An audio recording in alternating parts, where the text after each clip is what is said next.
Maps I find insightful. All countries mentioned in the Bible, and it is not very many. Pretty good indicator of how old the Bible was and how small the world felt when it was written. Quite interesting to think of how many people follow the Bible that live in this whole region, even though the people writing it didn't even know this land existed. Spain got a mention though, fair play. All countries that have legalized same-sex marriage so far. This is another crazy one. Being able to marry someone you're in love with feels like a basic human right, yet it isn't allowed in most countries in the world. If we enhance, it's not even legalized in over half the countries in Europe. Poland, Italy, Croatia, basically nowhere in Africa, basically nowhere in Asia. That is crazy. Countries not self-identified as democratic. So this is countries where the people in charge have accepted they're a dictatorship. Because I guess some countries like North Korea, for example, they're probably a bit in denial about it. No joke, there's an awful lot of lying on this map. Yeah, I mean, running a dictatorship is obviously bad, but running a dictatorship and lying about it is even worse. The tallest statues on every continent. Oh, here we go. So the tallest in North America is the Statue of Liberty, probably the most famous on this map, to me anyway, but I've heard it's actually kind of much smaller than you'd think, 93 meters. In Europe, it's Sanctuary of Christ the King, which is in Portugal. I've never even heard of this. I thought this was Christ the Redeemer on first glance. It's 110 meters. Virgin Mary, 47 meters, South America. African Renaissance Monument, only 52 meters, but a really epic statue. Like, how absolutely epic does that look? Wait, the tallest statue in Oceania is 15 meters. How has nobody beaten that yet? It's a giant sheep. Oh my god, that's insane. Look at the size of it compared to a cat. That's so tiny. I feel like if I stood up straight, I could be the tallest statue in Australia. And then tallest statue in Asia is by far the tallest in the world. Statue of Unity, 182 meters. Look how insane this looks. It looks like something from like Game of Thrones. Look at people sat on his toes. How Earth will look with current international borders in 250 million years. This is so interesting to think about, isn't it? Because like 250 million years is such an inconceivable amount of time that the assumption is that humans will just not exist then. But with technology and what the super rich have got access to, you do wonder, will humans as we know them still be around? Because we're likely to keep evolving because of the way our life is now. So it's just interesting to think about. But yeah, basically all continents will collide, forming the new Pangaea. Brazil will be squashed with Antarctica, which is crazy to think about. The Indian Sea is kind of the only ocean that'll still exist, excluding the big one that'll surround most of the Earth. Let's enhance, get a good look at Europe. Whoa, so Europe and Africa are just all squashed together. If we head over here, we've got Canada and Greenland squished up, that makes sense. But then we have, oh, look at that, the Atlantic Sea. Oh, that's so cool to think about. Atlantic Ocean is just a teeny tiny little sea now. And we have New York and the Republic of Congo just a sea away from each other. Oh, that's insane. Oh, look at Namibia and Central America squashed up. There is no sign of the Caribbean though, that's sad. Lake Mexico. This is so weird. Who knows what life will be like here? I mean, presumably burning and dead. Google Street View. Google are constantly adding more countries to their Street View. And as we can see, a lot of the Earth is now covered, which is kind of insane to think about because, you know, a little car's had to drive around everywhere. Looks like basically all of Europe is covered now. Obviously, there'll be some countries where it's not every road. Russia, for example, very hard to track everywhere, but I think major roads are covered now. All of India as well, which is pretty huge. A lot of Africa still cannot be seen. A lot of Central Asia. A lot of South America now covered. That's very impressive. I love how we've got a border around Iceland because there's just not road-friendly roads throughout the middle of it. Yeah, it's really impressive how much of the Earth is visible to anyone now. This is an advert for tights. Not sure why that's here.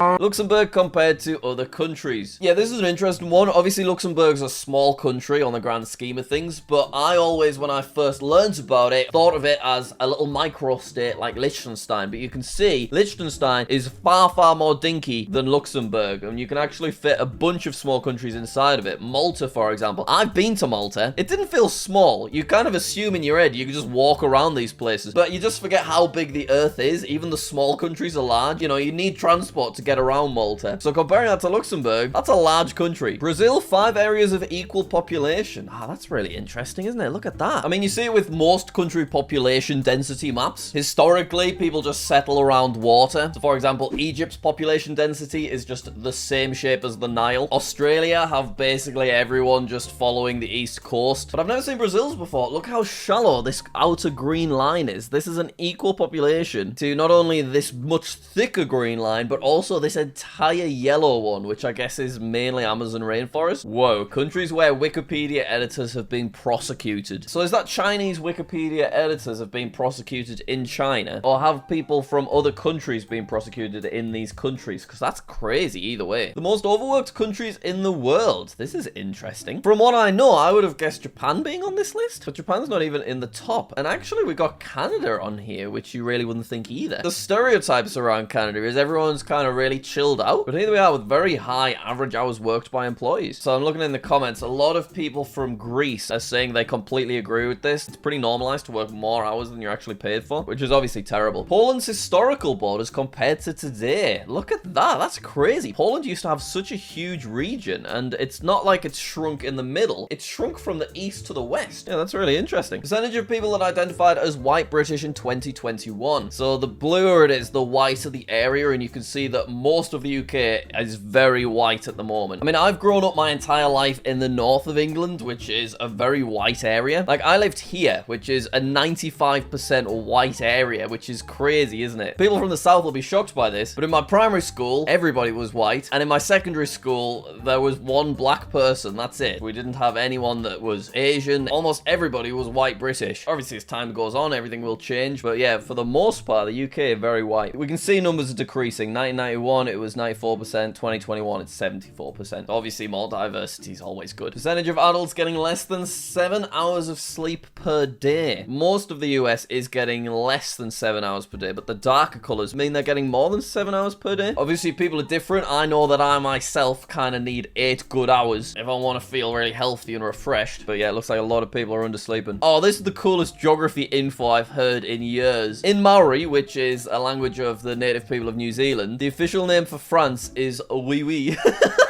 The 6 different regions of Asia. Asia is obviously the largest continent in the world, so a lot of cultural diversity there. Southeast Asia, down here, we've got like Indonesia, we've got the Philippines, those kind of places. East Asia, apparently China, Mongolia, the Koreas, and Japan, and also Taiwan. Quite a small region. South Asia, central around India. West Asia, kind of those Middle Eastern areas. Central Asia, a bunch of the stans, Uzbekistan, Tajikistan, that kind of thing. And Russia gets its own spot, which I guess makes sense. Russia does feel kind of the least Asian. Canada divided into 4 equally populated regions. These are always so interesting. Look at this. So about 8.5 million people in each of these colored zones. Once again, it just shows how many people don't live anywhere. Obviously, this is kind of hugely distorted in terms of scale because this is right at the top of the earth. So if we grab Canada and we move it down, you see how much smaller these fiddly little islands actually are. But even so, this is still a huge area of land that is not very populated at all. Are one of the 5 big cats in your country? Ooh, okay, we got jaguars, leopards, tigers, lions. Basically none in Europe. Obviously, you do have the Siberian tigers up in Russia. This is really interesting. Big cats do spread a lot of the earth, don't they? Obviously, I'm assuming these days they're very low numbers, but there's still a presence of some sort. In Africa, Nigeria is the only country that only has lions, which is interesting. Sunshine duration in hours per year, United States versus Europe. So what this shows us is the US get a lot more sun than we do. Obviously, I think Spain and Italy are kind of a similar level to most of the US, so this does make sense. But I want to know, why does the UK get such low sunlight if Sweden and all of these areas in the east still get a decent amount? What's that about? It's like we're being targeted. What do you call a small piece of wood under the skin? This is 1950s versus 2016. Well, before looking at any data, I'd call it a spelk, which I don't think is a particularly common word. Oh, look at that. Literally the area I grew up in right here, they call it spelk, and then basically everywhere else in the UK and Ireland, they call it a splinter. That's so weird. But in 1950, it was a lot more diverse. Northeast still going strong on the spelk.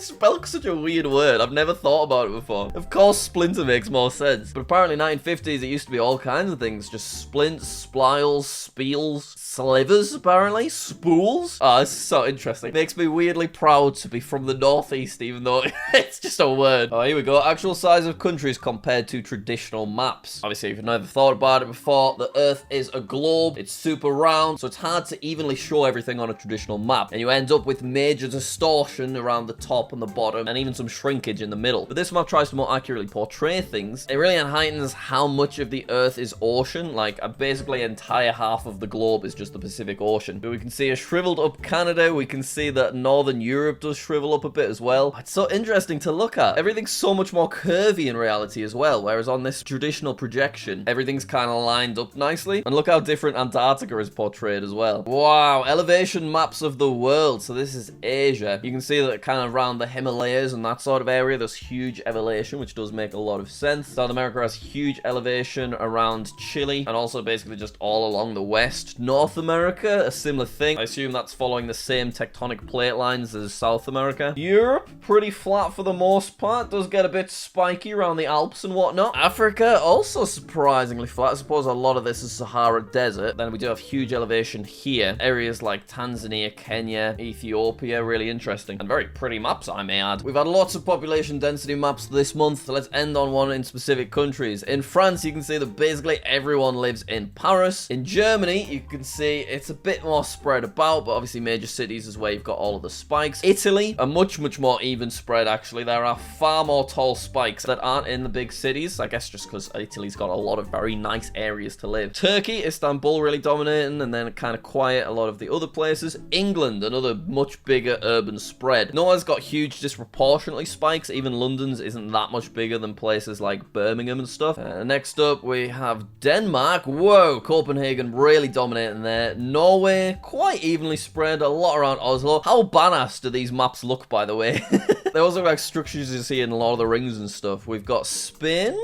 Nice even spread. Whoa. Where's this area? It's A Coruña, which I haven't heard of. It must be quite a small but very densely populated area. Next up, Switzerland. Kind of all just spread about. Portugal, Lisbon, obviously dominating a lot there. And then finally, Romania. Yeah, all kind of quiet in Romania, apart from Bucharest, which got a bit of a spike. Anyway, thank you very much for watching. They were some insightful maps. I enjoyed this. If you did, please do subscribe, as I do this at least a month. And if you've made it to this part of the video, you probably enjoy watching these. So you may as well support me for free and click that button. Alright, thanks a lot. I'll see you later.